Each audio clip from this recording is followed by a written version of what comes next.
Econ City, au-delà du rêve, le méga projet à 3300 milliards épousera-t-il réellement les caractéristiques d'une ville intelligente? Pourquoi les Smart Cities ont-elles tant la cote? Quels enjeux pour le Sénégal? Quelle harmonisation entre les différents projets intelligents dans notre pays? Pour en parler ce dimanche, le Sénégalais Serigne Mansour Tall, spécialiste en urbanisation et ancien fonctionnaire aux Nations Unies, responsable au pôle urbain de Diamniadio, il nous fera le point sur l'évolution des travaux de la future ville intelligente à suivre ce dimanche 6 septembre 2020 aux alentours de 7h25 et 12h25. E-Tech, l'émission de Monde qui change présentée par Ousmane Gueye.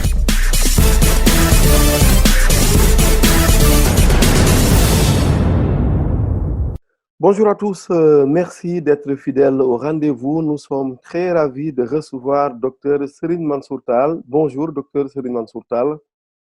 Bonjour Ousmane Gueye, merci beaucoup. Je vous en prie, merci encore une fois d'avoir accepté de répondre à notre invitation parce que vous avez été de passage dans E-Tech il y a quelques mois. Chercheur, expert du développement urbain et des migrations internationales, vous enseignez aussi dans plusieurs universités du Sénégal et à l'étranger. Serigne Mansour Tall a travaillé dans des centres de recherche des ONG internationales de recherche et développement et au sein des agences des Nations Unies à des niveaux élevés de responsabilité.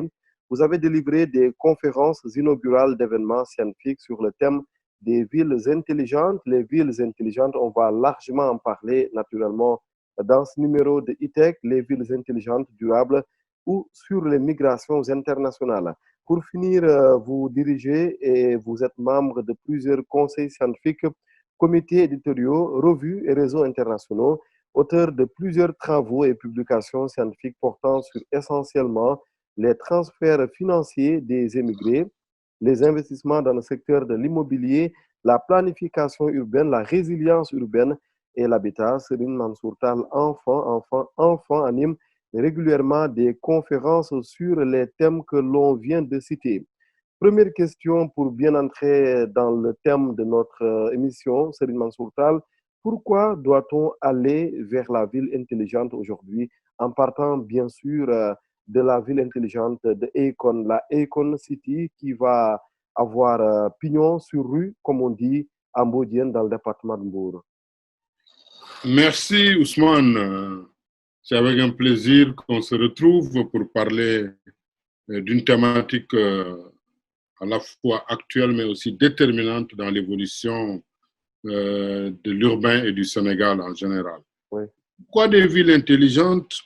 Parce que tout simplement, je serais tenté de répondre, on est dans l'ère du numérique et de la digitalisation. Mais on ne fait pas la ville intelligente juste pour coller à l'ère du temps ou à l'ère du numérique. Mais on fait des villes intelligentes pour trouver des réponses efficaces et efficientes aux grandes questions urbaines. Quand je parle de l'efficacité, c'est par rapport aux résultats et par rapport aux moyens, mais quand je parle de l'efficience, c'est par rapport au budget et par rapport au temps. Et c'est des dynamiques importantes aujourd'hui pour apporter des solutions aux questions urbaines. C'est pourquoi la montée des villes intelligentes ou même ce qu'on appellerait peut-être la transition d'un urbanisme classique à un urbanisme dit intelligent est lié aux besoins exprimés par les populations, aux besoins exprimés par les territoires pour accélérer la réalisation des grands projets urbains. Et la ville intelligente est un écosystème de croissance qui permet de prendre en charge les questions urbaines avec efficacité, c'est-à-dire avec un résultat qui est garanti, mais aussi avec efficience, c'est-à-dire avec un budget limité dans les temps impartis. Pour exemple, aujourd'hui, on ne saurait régler le problème de la mobilité par les moyens classiques, parce qu'on ne s'en sortirait pas. La digitalisation permet non seulement de rendre les transports intelligents, de les rendre plus accessibles, de les rendre moins chers, parce que si nous allons dans les pays où le système de transport est intégré avec un seul ticket, on peut parcourir tout le réseau, et de les rendre aussi moins polluants, parce que là aussi c'est l'un des enjeux, nous y reviendrons, qui se dresse aux villes intelligentes. Le tout numérique signifierait aussi le moins écologique. Oui, oui, on a l'impression que les villes intelligentes sont faites pour nous principalement en Afrique où on a des besoins illimités et des moyens limités. C'est ça. Tout à fait. C'est un accélérateur. Ça peut nous permettre, nous, de ne pas passer par les étapes par lesquelles sont passés les pays développés, c'est-à-dire de brûler les étapes et Oui, d'arriver au même résultat. Parce que vous savez, les villes intelligentes, si je devais répondre à votre question, je dirais, mais pourquoi? Pourquoi? Parce qu'on va aller vite. oui. Ou dans les endroits où, justement, on peut mettre en place l'écosystème qui permet de les réaliser. Hein? Mais pourquoi? Parce que tout simplement, avec quoi? Avec des données. On ne peut pas faire de ville intelligente sans des données, sans les supports. Le support, c'est l'informatique, qui est le moteur de la ville intelligente. La donnée, on peut dire, c'est le carburant de la ville intelligente. Et toutes les histoires de localisation, de territorialisation sont peut-être les GPS, si nous voulons parler langage numérique, de la ville intelligente. Et on a besoin de ces trois. On a besoin de support numérique et informatique, Oui. on a besoin des données et on a besoin de tous les instruments de géolocalisation qui nous permettent aujourd'hui de gérer notre domicile ou l'électricité de notre domicile à partir de notre bureau. Donc, nous devons travailler essentiellement pour maîtriser davantage l'informatique, la donnée et la géolocalisation. Comme nous l'avons fait remarquer en passant sous forme de questions dans la bande-annonce de ce numéro de e-tech dédié aux Smart Cities, aux villes intelligentes avec vous, Dr Serigne Mansour Tall, est-ce que réellement à Mbodiène, on aura droit à une ville intelligente parce que il se dit beaucoup de choses et puis il se dit beaucoup de versions. Oui, il y a déjà beaucoup de qui proposent sur Oui, la superficie exacte de cette ville, mais je pense qu'on devra nous édifier sur ça, parce que tantôt on a annoncé 500 hectares, en tout cas il y a plusieurs versions, mais à mon avis, je pense que la seule consolation que j'ai moi de la Serigne démarche qui est Mansour Tall, entreprise, oui. excusez-nous, notre question tout à l'heure portait plutôt sur le concept même de Smart City, sur Internet, sur LinkedIn particulièrement, où j'ai lancé un débat à ce sujet. Certains étaient dubitatifs, ils se demandaient d'ailleurs si c'est carrément une Smart City qui est en train de se construire en Mbodiène. Oui, je pense que ça va être une ville très technologique compte tenu des montants financiers mobilisés. C'est un 3300 prérequis. milliards, Oui, 3300 milliards de on francs parle de CFA. 3300 milliards. C'est un prêt dont les 2000 milliards sont déjà Oui, mobilisés. oui, C'est un prérequis, mais ça ne suffit pas pour pour créer une ville intelligente. J'ai dit à l'entame de mon propos que c'est une ville qui répond aux besoins de ses populations. oui. C'est-à-dire, in fine, la ville intelligente, elle est faite pour le citoyen. Tous les spécialistes de la ville intelligente disent la vie avant la ville. Oui. Donc, et c'est important, les questions de bien-être, de santé, de mobilité, d'inclusion sociale sont des questions qui sont les objectifs. Les autres moyens dont on parle ne sont que les instruments qu'on devrait mobiliser pour atteindre la finalité qui est, comme ils le disent les spécialistes de la ville intelligente, la vie avant la ville. Mais nous pouvons penser que les étapes qu'il a déjà mises en place sont des étapes qui préfigurent quand même de la prise en compte de ces dynamiques. Il a commencé quand même par aller dans le village, Oui. de discuter avec les populations, de dire non seulement qu'il est venu leur présenter le projet, mais qu'il est venu recueillir leurs conseils. Et ça, je pense que cette démarche exclusive est une condition préalable pour pouvoir construire un établissement humain qu'on veut durable, compétitif. Mais au-delà de l'aseptisme, comme on le dit, du caractère aseptique de cette ville, compte tenu du fait que aussi il a beaucoup de réseaux internationaux, il pourrait construire une ville intelligente qui serait à la fois tournée vers l'extérieur, ancrée sur les moyens logistiques et numériques, digital assez importants, mais aussi en même temps qui part avec les populations, qui travaille avec les populations. Et je pense que c'est là où on attend le cas de Mbodiène, qui est quand même un cas asymptomatique pour dire, pour coller à l'air du temps, et qui peut être d'une certaine utilité dans peut-être l'inspiration que cela pourrait faire pour les autres villes qui étaient des villes classiques, mais qui veulent basculer dans le cercle des villes intelligentes en utilisant non pas les moyens, mais la dynamique qu'il a su insuffler. Moi, je pense que nous ne préfigurons de rien, mais nous pensons que c'est bon de commencer par la planification, de mobiliser les ressources. Maintenant, peut-être, il faut davantage créer les conditions de la solidarité, de l'inclusion pour pouvoir construire une ville intelligente, mais il a les moyens de le faire, donc nous pouvons penser qu'il va le faire. Je vais vous taquiner un peu plus tard, Serigne Mansour Tall, en tant que responsable au pôle urbain de Diamniadio. Mais tout de suite, cette question pour les auditeurs qui nous suivent et qui peut-être n'ont jamais entendu parler de Smart City. Une Smart City, très rapidement, c'est quoi? Quelles sont les caractéristiques qui permettent de dire telle ville est une Smart City, telle autre ne le serait pas?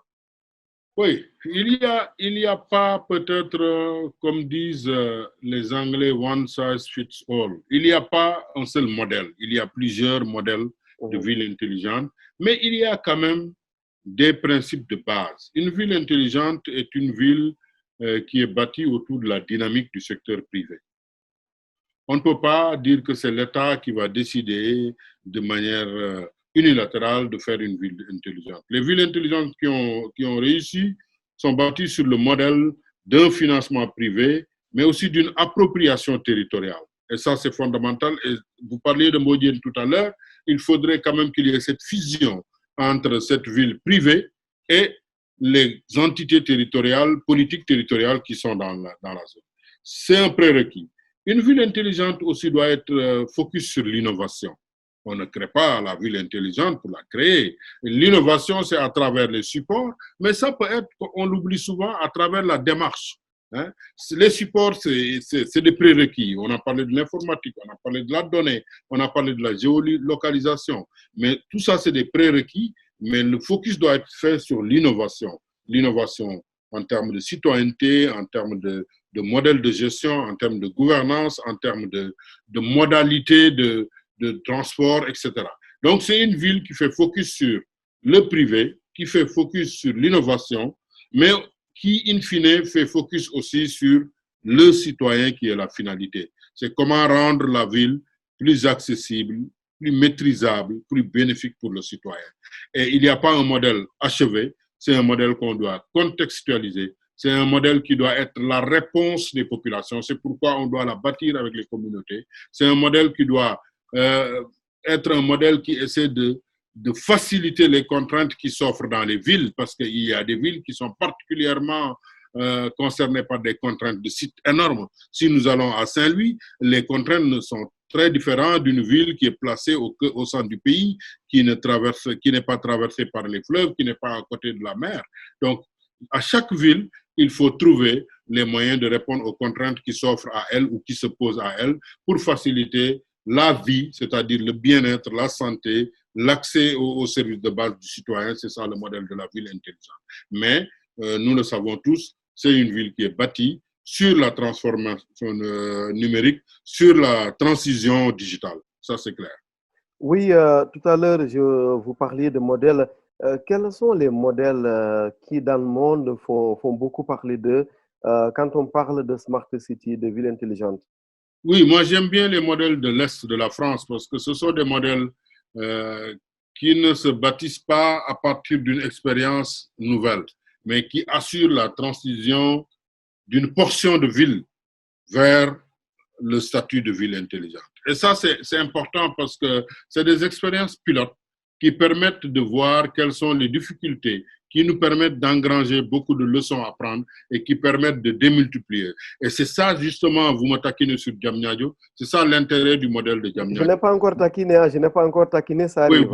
Vous le ferez. Oui, d'accord, je suis ouvert à cela. Mais Diamniadio peut être une expérience pilote qui va nous permettre, à partir de ça, de voir quelles sont les conditions, quels sont les prérequis, quels sont les moyens et les préalables qu'on doit mobiliser pour construire une ville intelligente. Mais j'aime beaucoup les modèles de l'Est de la France et de l'Allemagne, qui sont des modèles soft de ville intelligente. C'est vrai que les modèles les plus connus, c'est les modèles sud-coréens et japonais, qui sont des modèles du tout numérique, hein, du tout digital, et qui obéissent peut-être au niveau de transition numérique et de transition digitale que vivent ces pays et qui ne sont pas facilement transposables en Afrique. Mais les modèles de l'Est de la France et de l'Allemagne sont des modèles comme Fribourg, facilement transférables ici. Mais de toute façon, nous ne pourrions pas faire l'économie de ça. Vous l'avez vu avec la COVID-19, où aujourd'hui le télétravail, la télééducation, même la télésanté sont devenus aujourd'hui quand même des réalités et qui ont été explorées par les populations et qui ont vu que ça peut être des modèles facilement opérables ici. Beaucoup de personnes, pour éviter d'aller chez le médecin, ont dû appeler pour renouveler leur traitement. Beaucoup de cours se sont faits avec des profs qui, à la télé, ont donné un seul cours pour tout le Sénégal. Donc, ça, c'est des choses faisables. Aujourd'hui, moi, si on me demande d'écrire un rapport, je peux rester à la maison, éliminer le temps de transport, moins polluer et peut-être le faire. Et après, comme nous le faisons avec cette émission, le faire avec des supports numériques sans pour autant avoir besoin de se déplacer, avoir la liberté aussi de le faire et de continuer facilement notre travail après. Je pense que on devait peut-être pour récompenser votre émission à la fin de l'année, dire voilà le tonne équivalent pétrole que vous avez sauvé en faisant ces émissions seulement de manière plus ou moins en termes de téléconférence. Je pense que ça, c'est des leçons apprises. Mais à mon avis, il n'y a pas un modèle économique, un modèle exprimé pour la ville intelligente. Il y a surtout des réponses que nous devions chercher et trouver par nous-mêmes en tant qu'Africains, en tant que Sénégalais. Vous êtes prêts? La provocation arrive? Oui, il n'y a pas de problème. Est-ce que vous ne vous sentez pas challengé, en tout cas suffisamment bousculé par un privé qui s'appelle Alioune Badara Thiam Akon, qui arrive en promettant un financement qu'il va mobiliser bien sûr plus tard de 3300 milliards, un projet XXL qui promet d'aller très vite pendant que Diamniadio se fait encore attendre. Vous le voyez comment? Ce n'est pas un peu gênant, pour dire un mot peut-être gênant? Gênant, non. Au contraire, à mon avis, c'est un modèle complémentaire et c'est un modèle même qui peut être tout à fait au bénéfice des pôles urbains, de Diamniadio, du Lac-Rose et même de Daga-Kholpa. Parce que n'oubliez pas que nous n'évoluons pas dans les mêmes territoires, mais aussi son modèle aura des impacts et des externalités sur le reste des établissements humains au Sénégal. Ça, c'est clair. C'est un modèle qui est très extraverti. Akon parle très rarement de logement social. Akon parle très rarement d'industrie. Il parle plutôt de crypto-monnaie, il parle de tourisme, il parle d'investissement, il parle de modèles plus ou moins bâtis sur l'extérieur. Et à mon avis, ça peut être quand même pour toutes les villes du Sénégal, y compris Joal, Mbodiène, mais aussi toutes les villes du Sénégal, les retombées peuvent aller partout. Et à mon avis, il n'y a pas de concurrence possible, comme il y a de la place pour tout le monde. Et au contraire, ça fait partie de ce que nous appelons, nous, dans le pôle urbain, les signes d'une nouvelle urbanisation. Une urbanisation, oui. Oui, je dois saluer, je dois reconnaître que vous ne manquez pas de subterfuge pour échapper un peu à ma question. Je reviens un peu à la charge. Je dis, vous êtes un État avec plus de 15 millions de Sénégalais derrière, avec toutes les ressources qu'on peut imaginer. Le projet Diamniadio Smart City, je l'appelle comme ça, a été lancé. On y travaille, ça prend du temps. Et derrière, il y a une seule personne sur plusieurs milliards de personnes dans le monde qui arrive et qui très rapidement promet d'aller très vite. Oui, il peut aller très vite parce que il peut mobiliser les ressources. C'est différent. Le modèle n'est pas le même. Et il faut savoir une chose aussi. Le temps d'une ville, c'est pas le temps de l'immédiateté. Ça, je peux vous le dire en tant qu'expert sur ces questions. Oui. Les villes sont bâties sur des années, les villes nouvelles, même dans le cadre des économies rentières comme le Nigeria avec le pétrole ou la Tanzanie qui ont exploré, ou Brasilia au Brésil, les villes se bâtissent sur le temps long, quels que soient les moyens que nous mobilisons. Il n'est pas évident qu'avec 3300 milliards, on va avoir une ville qui fonctionne. Une ville aussi, c'est des dynamiques, une ville, c'est une culture, une ville, c'est des populations. Ce n'est pas seulement des bâtiments, ce n'est pas seulement des équipements. Donc, moi, je concède à cet opérateur de vouloir aller vite. C'est tout à fait légitime. S'il a déjà l'argent, mieux vaut aller vite que lentement. Oui. Mais nous n'avons pas les mêmes modèles de ville. nous n'avons pas les mêmes ambitions, nous n'avons pas les mêmes acteurs au Lac-Rose et à Diamniadio. N'oublions pas que nous avons fixé des impératifs pour la proportion de logements sociaux. On veut que le citoyen soit au centre de cette ville. Donc, c'est pas, même si l'État a donné 2000 milliards et disent construisez-moi la ville, l'État ne pourra jamais construire les maisons gratuitement des gens. Ça n'existe dans aucun pays du monde. L'État met en place les infrastructures, les réseaux et le reste sera construit par les citoyens selon les moyens dont ils disposent. Donc, il n'y a pas de frustration, à mon avis. Au contraire, il y a des complémentarités qu'il faudrait construire pour que Akon City et Diamniadio soient deux villes jumelles complémentaires dont les retombées se font voir ici et ailleurs. À mon avis, il n'y a pas de problème à ce niveau. Il y a des modèles et chacun peut réfléchir par rapport à son modèle. Moi, j'aimerais bien que mon Kébémer natal aussi soit une ville intelligente. Si demain je dispose d'assez de moyens, mais leur construire seulement une industrie ferait de cette ville une ville intelligente. Vous savez, les ambitions ne sont pas les mêmes, mais il n'y a pas, pour vous parler franchement et sérieusement, je pense que Ousmane, c'est quelque chose que nous accueillons parce que si nous avions 10 Akon, peut-être nous changerons de manière très visible la situation du Sénégal. Je le dis souvent, si nous avions seulement 20 joueurs en NBA, l'impact dans les établissements humains se verrait de manière plus visible que le budget d'un ministère. Donc, il faudrait quand même savoir que dans la ville, il y a l'œuvre de tous et les options politiques pour faire la ville ne sont pas des options plus ou moins canalisées, c'est des options ouvertes. On a besoin de villes religieuses, on a besoin de villes marchés, on a besoin de pôles urbains, on a besoin de villes carrefour, on a besoin de villes transfrontalières pour construire notre intégration avec le Mali et les autres pays. Donc, c'est ça qui fera la nouvelle urbanisation. Et justement, l'apport futuriste de Akon amène une cerise sur le gâteau et nous permet de diversifier davantage les modalités de création et de développement des établissements urbains. Nous prendrons des nouvelles du projet Diamniadio Smart City dans la seconde partie de cette émission. Serigne Mansour Tall, il nous reste quelques minutes pour cette première partie. Nous allons poursuivre un peu naturellement toujours sur la Akon City, la cité que nous promet, c'est pour le moment une promesse. Le chanteur franco non, parce qu'on est trop au franco, américano-sénégalais ou sénégalo-américain, Alioune Badara Thiam di Akon, sa ville intelligente telle qu'il nous la promet, sa future ville à Mbodiène, est-ce que d'abord on ne devrait pas commencer par sensibiliser les populations? Vous en avez dit un mot, il est allé à la rencontre, mais est-ce que après tout on ne devrait pas quand même s'assurer que les Sénégalais comprennent très bien ce que c'est une Smart City, ce dont je ne suis pas très sûr? Il n'est pas très sûr que le modèle de Smart City soit... C'est d'abord un modèle qui n'est pas achevé en Afrique. Hein. Nous venons tout à fait de nous frotter à cette dynamique nouvelle.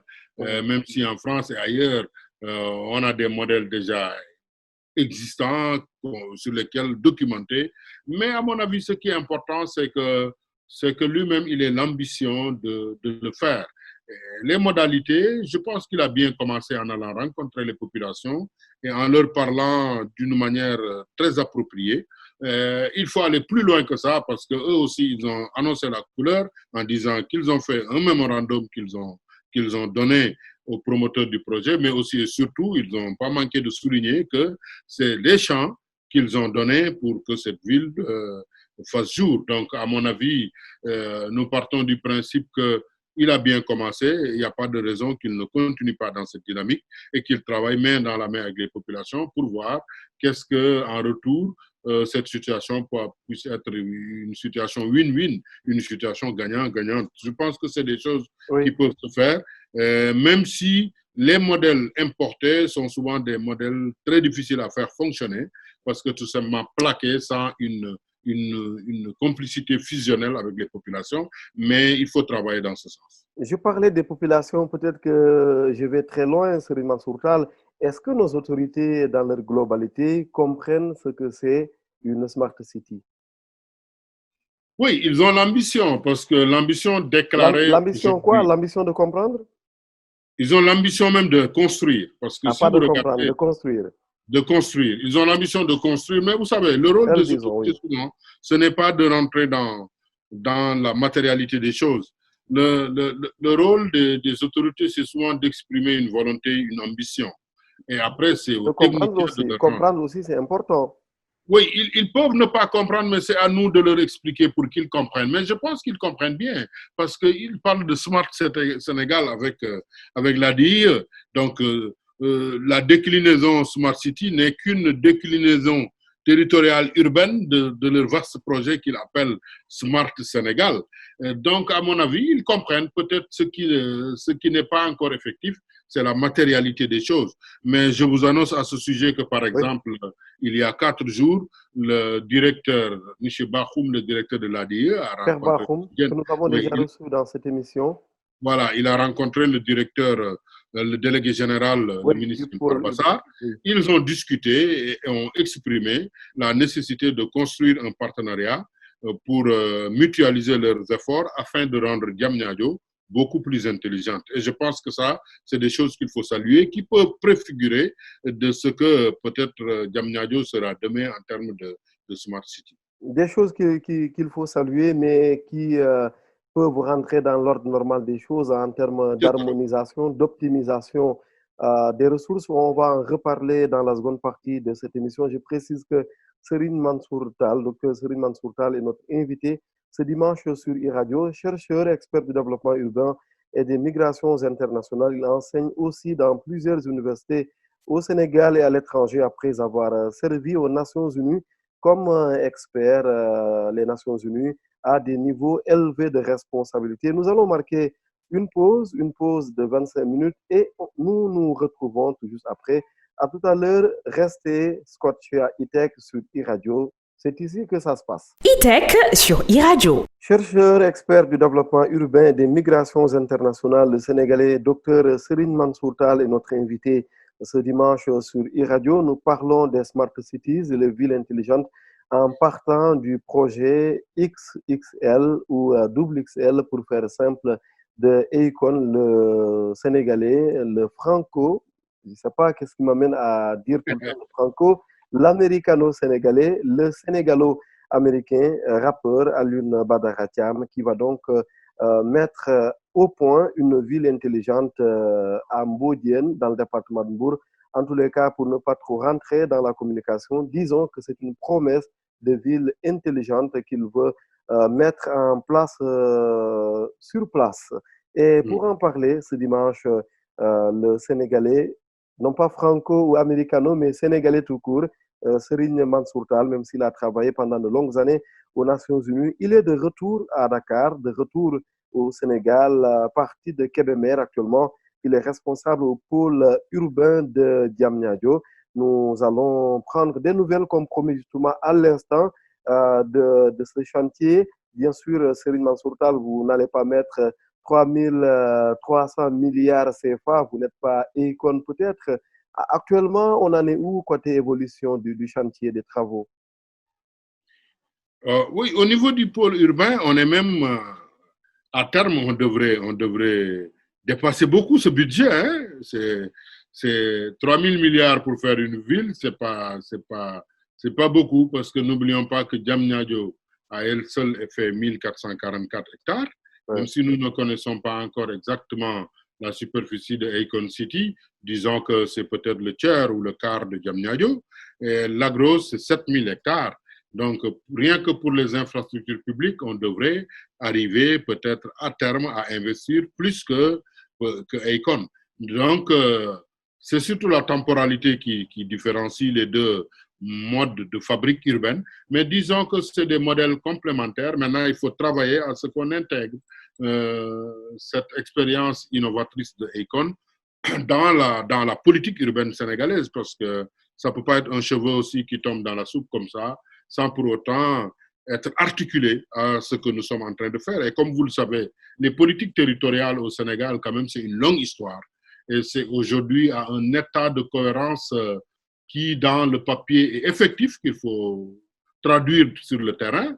Le PUDC intervient en milieu rural, le Promoville dans les banlieues et les villes secondaires, les pôles urbains dans le triangle Dakar-Thiès-Mbour, Et peut-être il faudrait rajouter Joal avec la ville de Ekon. Mais tout cela me semble très cohérent si nous travaillons davantage à ce que l'ensemble des politiques territoriales soient savamment articulées, parce que le PUMA aussi prend en charge les questions urbaines et rurales dans les zones transfrontalières. Donc, ceci est une politique territoriale qui, même s'il n'a pas un document de politique les retraçant de manière très claire, constitue quand même une stratégie qu'on devrait mieux articuler.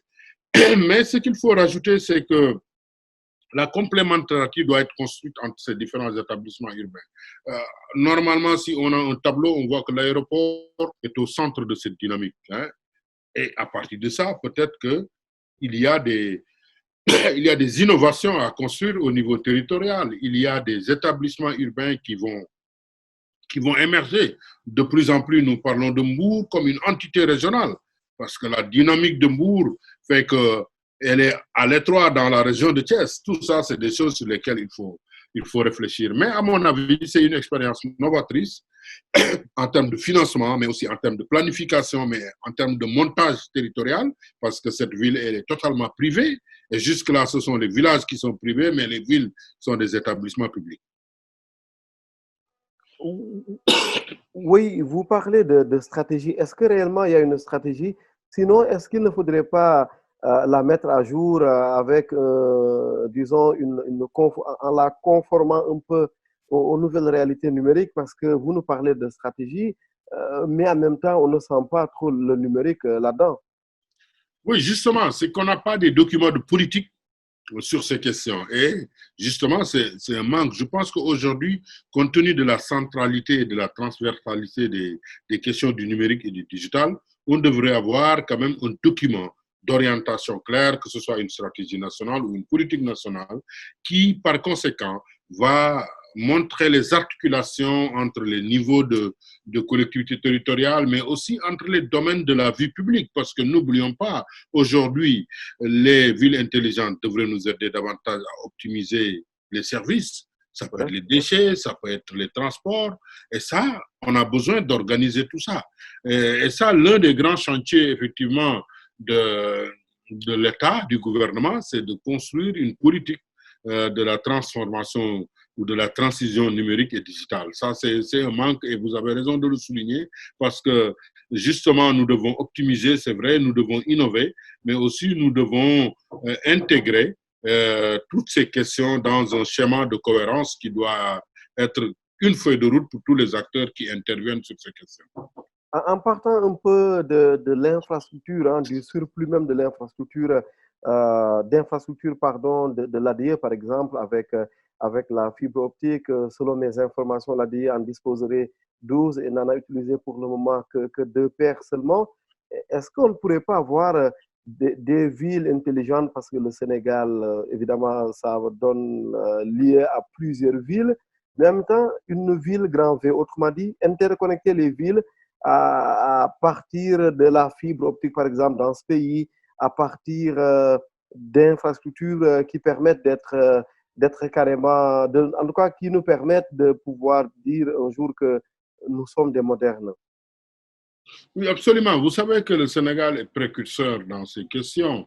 Lorsque, au début des années 70, nous avons fait la station terrienne de Gandoul, c'était quand même à l'époque une innovation pour toute l'Afrique. Aujourd'hui, on est en train de déconstruire le parabole et il y a eu une volée de bois vert venant de l'ancien ministre Alassane Dalindiaye, qui à l'époque était le directeur général de Télé Sénégal. Fondateur de Sonatel. Oui. Hein? Fondateur aussi de Sonatel. Oui. Fondateur de Sonatel et premier directeur général. Donc ça montre que nous avons quand même fait beaucoup de choses. Et ce qui est impressionnant, c'est que souvent, toutes ces technologies nouvelles ont été installées par des ingénieurs sénégalais.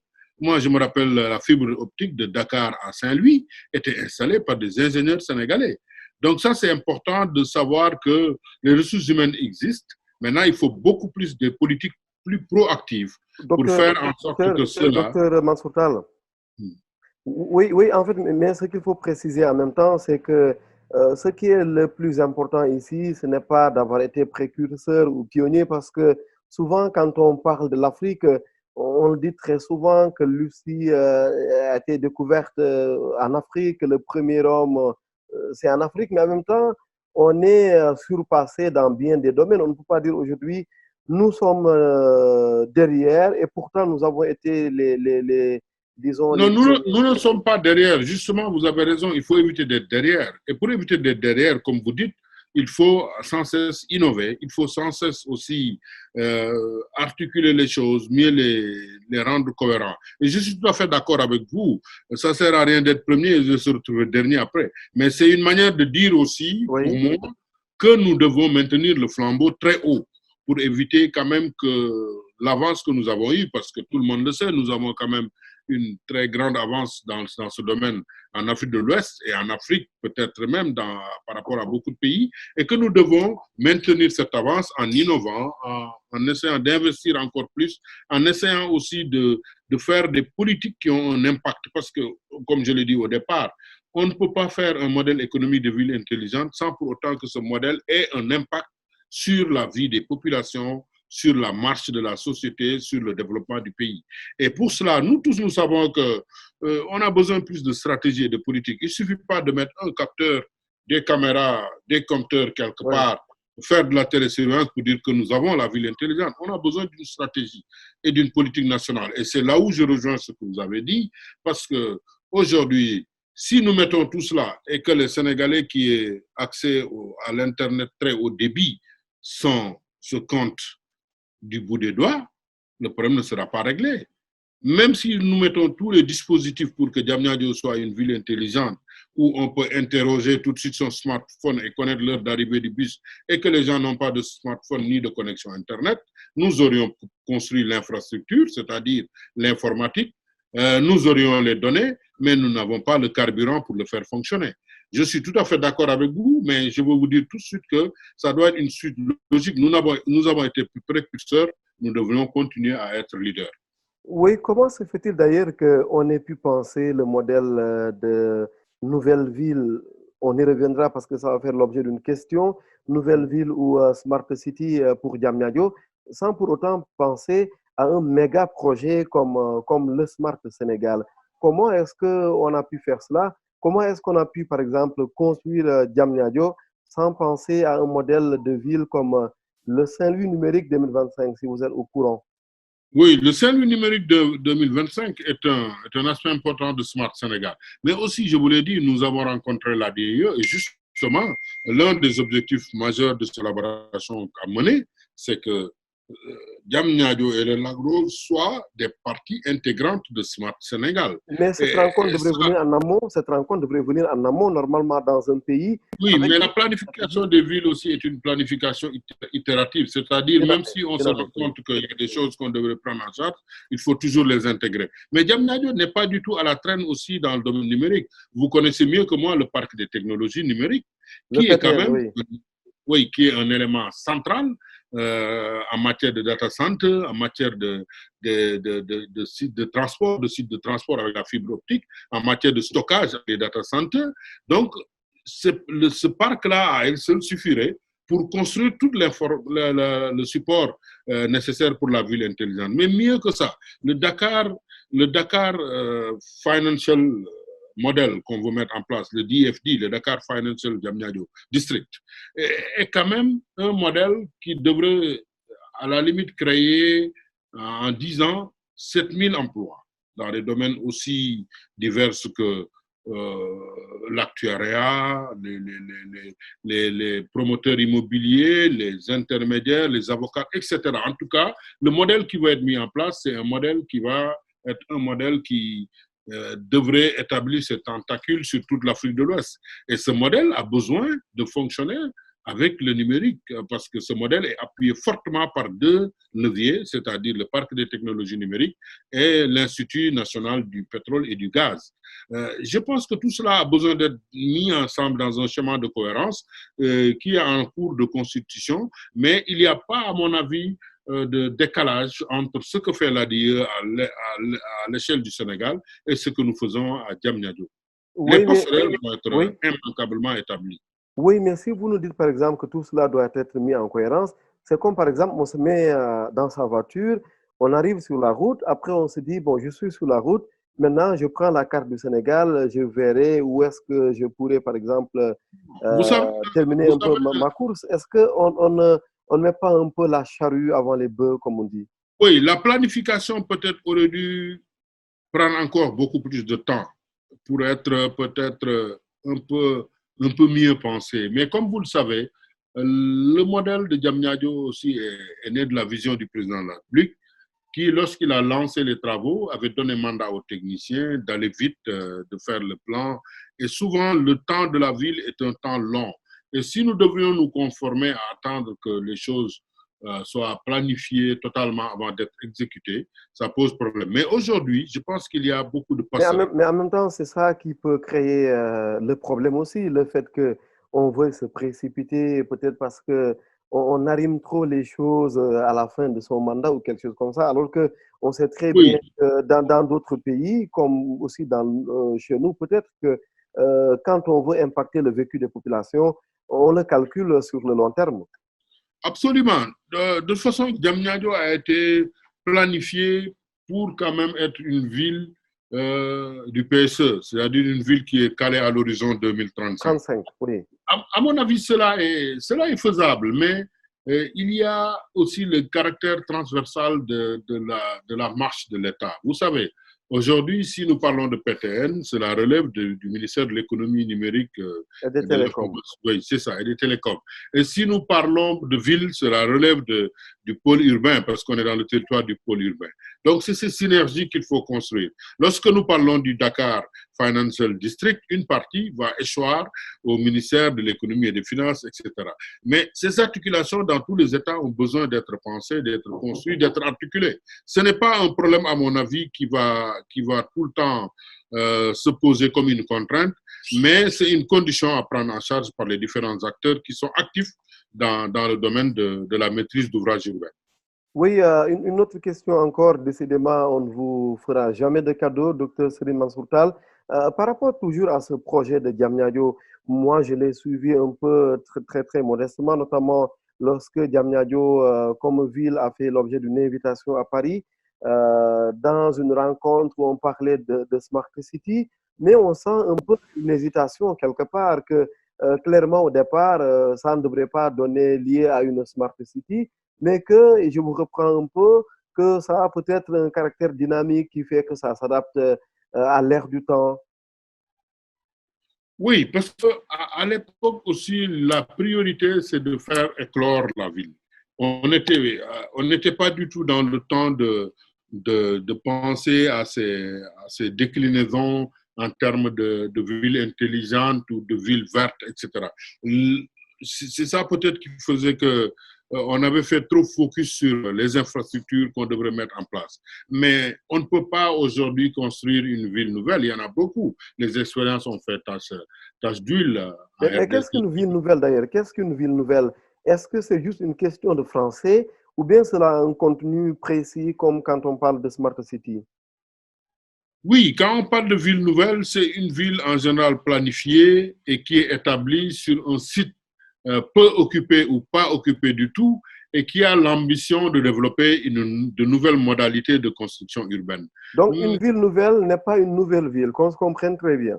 C'est parfois très différent. Mais nous-mêmes, nous avons évité au Sénégal, ce qui est salutaire, de parler de pôle urbain. Et là aussi, Oui. on est toujours dans la même polysémie parce qu'en France, un pôle urbain, c'est défini par rapport au nombre d'emplois créés. Là-bas, on raisonne surtout en termes économiques.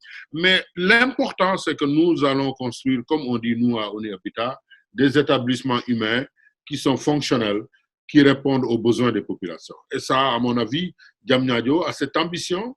Il faut que chacun y mette du sien pour que cette ambition devienne une réalité. Et je me réjouis quand même que ce soit pas une ville au tout numérique parce que Si on a les moyens, pourquoi pas? Si on a les moyens, pourquoi pas? Même si on a les moyens pour des impératifs d'inclusion sociale, on ne peut pas faire une ville en disant qu'elle est nouvelle, qu'elle est durable et qui exclut une partie de la population. Comme vous le savez aujourd'hui, si on avait seulement raisonné en termes de moyens, il n'y aurait aucun logement social à à Diamniadio, et ce serait dommage. Mais le président de la République a beaucoup insisté pour que dans le delivery même des constructions, une part importante soit accordée au logement social, une part importante soit accordée à l'emploi. C'est pourquoi on a construit une plateforme, c'est pourquoi on a construit le domaine industriel. Oui, mais le social, quand même, qu'on soit très clair, hein, docteur Serigne Mansour Tall, le social disons, n'est pas un peu l'inverse, ne s'oppose pas, c'est le verbe que je cherchais, ne s'oppose pas à l'inclusion. Au contraire, c'est presque du même côté. On peut faire du social avec de l'inclusion. Le social, c'est même de l'inclusion, justement. Justement, mais si on ne fait pas l'inclusion sociale et qu'on laisse seulement marcher les mécanismes du marché, on peut exclure sans qu'on le veuille. C'est ça. Parce que ce qu'on comprend finalement dans votre propos, en tout cas moi, c'est que la technologie est faite pour une certaine partie, pour certains Sénégalais, et le social renverrait plutôt, disons, à des Sénégalais plus modestes. Et ça, ce serait une vision plutôt dangereuse. Au contraire, la technologie est faite pour tout le monde. Justement, et le social est fait pour ceux qui en ont besoin. Oui. C'est-à-dire la partie qui, autrement, sans un support social, n'accéderait pas à ce bien. Mais la technologie, elle est pour tout le monde. C'est pourquoi je vous ai dit, même si nous mettons tous les dispositifs en matière de transport et que le Sénégalais lambda n'a pas accès au très haut débit, on n'aura pas atteint nos objectifs. Oui, mais vous êtes l'État, Serigne Mansour Tall. Vous êtes l'État, vous avez l'ADIE, vous êtes en partenariat avec plusieurs opérateurs, mais connecter le Sénégal, on ne demande que ça. Vous êtes payé pour ça. Oui, le processus est en cours. Je pense qu'en matière de connexion... Vous avez le FDSUD aussi, le Fonds de développement du service universel des télécoms qui permet de combler les manquements. Oui, c'est pourquoi je te dis que ce n'est pas des décisions unilatérales à l'emporte-pièce qui vont régler le problème, mais c'est des stratégies. Je pense que l'État, à la fois dans le logement et dans le numérique, a essayé de mettre en place quand même des outils pour permettre leur accessibilité, surtout aux couches qui autrement ne pourraient pas y accéder. Et à mon avis, un État marche comme ça. L'État donne des orientations, met en place un cadre institutionnel, met en place les régulations. C'est ça le rôle d'un État et à mon avis, à la fois dans le numérique et dans l'urbain, l'État est en train de le faire. Vous tous, vous avez suivi beaucoup de mécanismes que l'État a mis en place, la loi d'orientation sur l'habitat social, les pôles urbains, tout cela est destiné à faire en sorte que deux principes quand même qui sont défendus par le président de la République, c'est-à-dire l'inclusion sociale et l'équité territoriale, soient une réalité. Le Sénégalais qui vit à Fongolembi doit avoir le même accès au téléphone que celui qui vit au Point E ou à Fann Résidence. C'est ça l'enjeu majeur.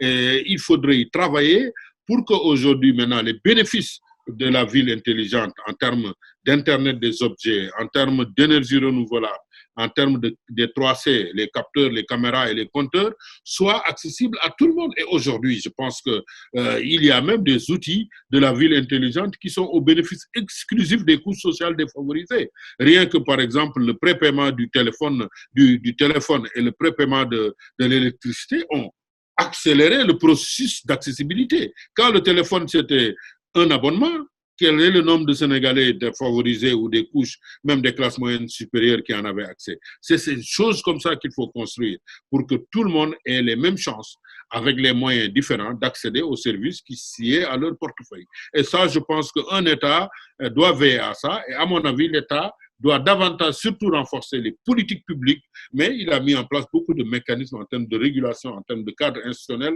en termes même de facilité pour permettre l'accès universel de ces outils à tout le monde. Serigne Mansour Tall, spécialiste en urbanisation, est notre invité ce dimanche sur e-Radio, quelques minutes encore avant la fin de ce numéro dédié aux Smart Cities, toujours Diamniadio.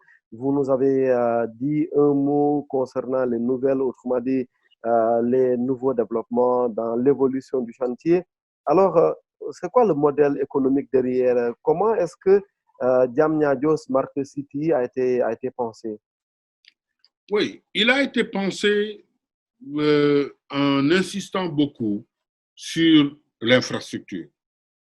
Et l'avance que Diamniadio a certainement sur tous les autres établissements humains du Sénégal, c'est que nous avons déjà l'infrastructure. Nous avons déjà tout ce qui est excavation pour faire passer les réseaux. Et vous savez, c'est les mêmes excavations qui vont accueillir l'électricité, qui vont accueillir les autres réseaux. et qui ont le support en termes de fibre optique et qui va permettre quand même de digitaliser tout ce qui est réseau dans cette ville. Ça, c'est un prérequis qu'on a.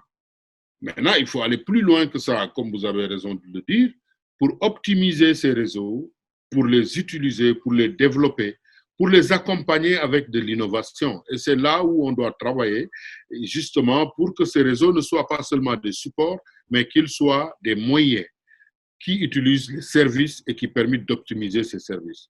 Mais on a une avance, c'est-à-dire le réseau existe, il est là, il a été planifié. À Diamniadio, vous n'allez pas demain faire comme dans n'importe quel bidonville, venir vouloir mettre un réseau et vous n'avez pas de rue pour les mettre. Au moins, les rues existent. Vous avez les réseaux qui existent. Vous avez même les endroits, les lieux.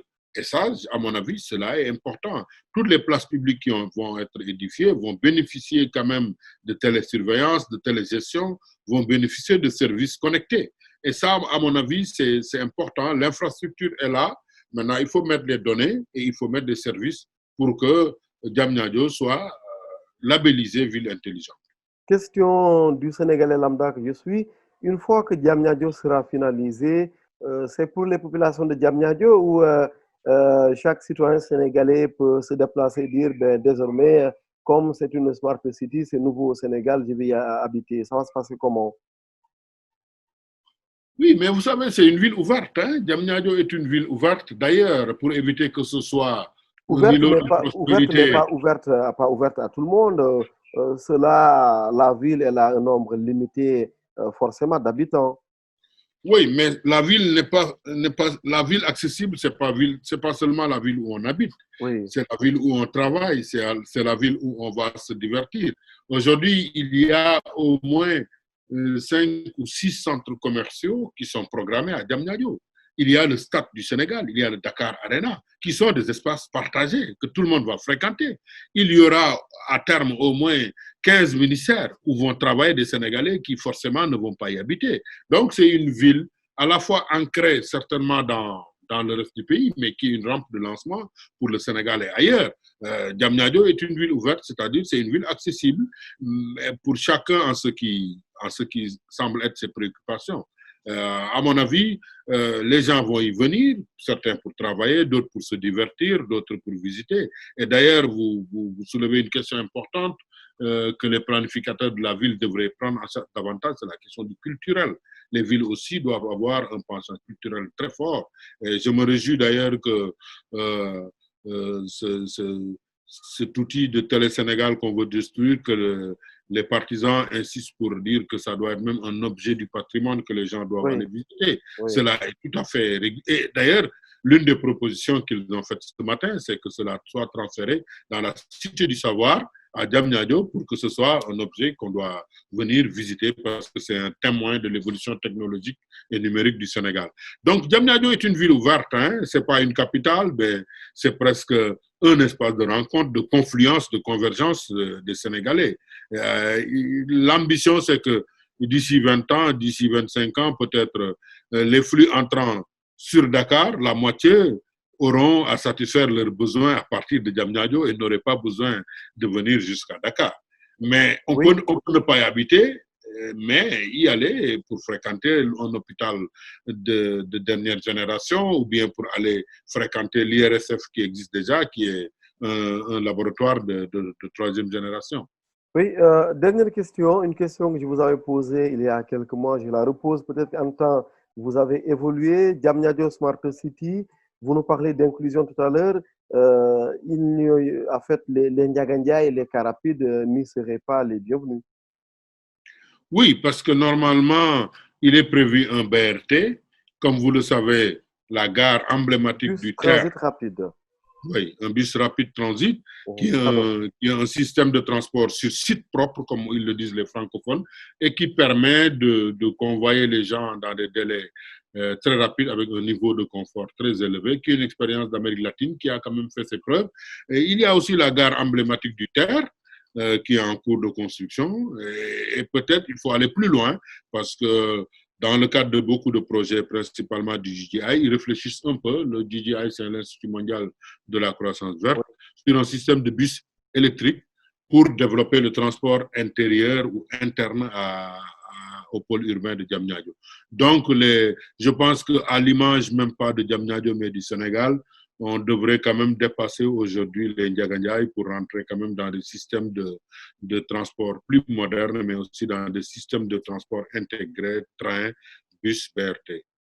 On les attend en tout cas, les bus rapides transit. On attend le TR, le train express régional. D'ici là, on aura beaucoup de temps, suffisamment de temps en tout cas, pour observer un peu l'évolution des travaux à Diamniadio, l'évolution des travaux aussi à Mbodiène, et puis l'évolution des travaux du Smart Sénégal et enfin l'évolution des travaux pour le service numérique 2025, projet dont on avait parlé d'ailleurs dans cette émission.